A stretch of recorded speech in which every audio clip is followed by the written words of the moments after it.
అస్మద్గురుభ్యో నమ. శ్రీమతే రామానుజాయ నమ. నేటి మంచి మాట. ఆత్మావలోకనం అంటే ఏమిటో తెలుసుకుందాం.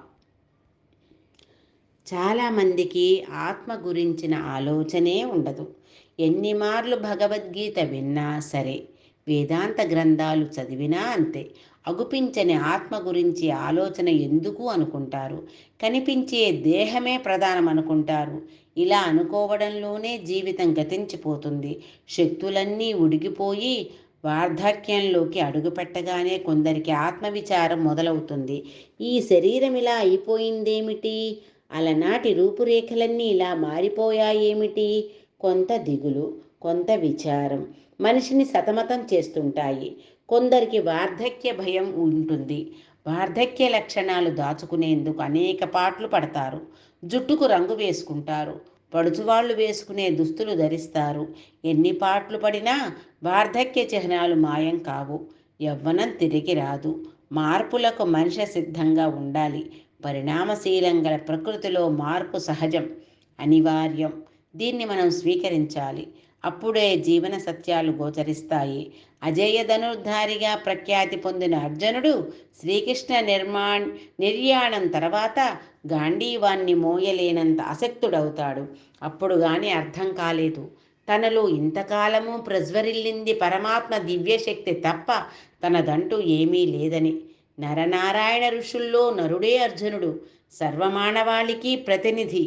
అందుకే శ్రీకృష్ణుడు గీతాబోధన అర్జునుడి ద్వారా సమస్త మానవ జాతికి బహూకరించాడు.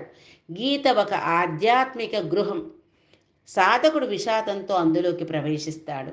జయం అనే 18 అధ్యాయాల అధ్యయనంతో మాయ నుంచి విముక్తుడై యోగిగా పరివర్తన చెందుతాడు.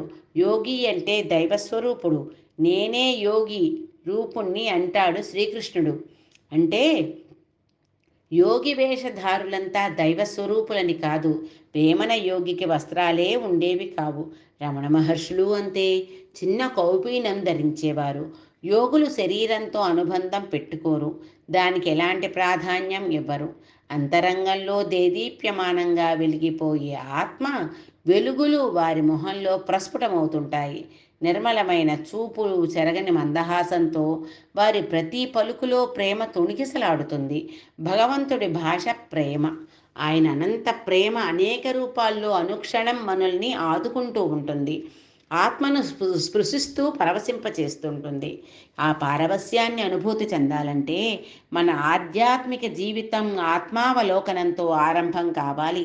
మన చూపులన్నీ బయట ప్రపంచంపైనే ఉంటాయి. అంతర్యామి నివాసంలోకి చూడాలనే ఆసక్తి మనకు కలిగిన నాడు అంతర్నేత్రాలు తెరుచుకుంటాయి. అప్పుడు మనం చూస్తున్న బాహ్య ప్రపంచానికన్నా ఎన్నో రెట్లు ఆనందమయ వాతావరణంలోకి మనసు ప్రవేశిస్తుంది.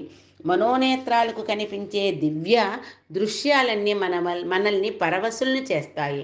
అందులోనే లీనమై అంతర్యామి దర్శనం కొసకు తపిస్తే దివ్య తేజస్సు ఆవిష్కృతమవుతుంది. అదే ఋషులు చెప్పిన ఆత్మ సాక్షాత్కారం. ఆ తేజస్సు రూపం దాలిస్తే అది మన రూపమేనే అర్థమవుతుంది. ఆత్మావలోకనం అంటే మనలోని మనల్ని వీక్షించడం. జై శ్రీమన్నారాయణ. సర్వం శ్రీకృష్ణార్పణమస్తు. అడియేన్ రామానుజదాసి గార్లపాటి అన్నపూర్ణ.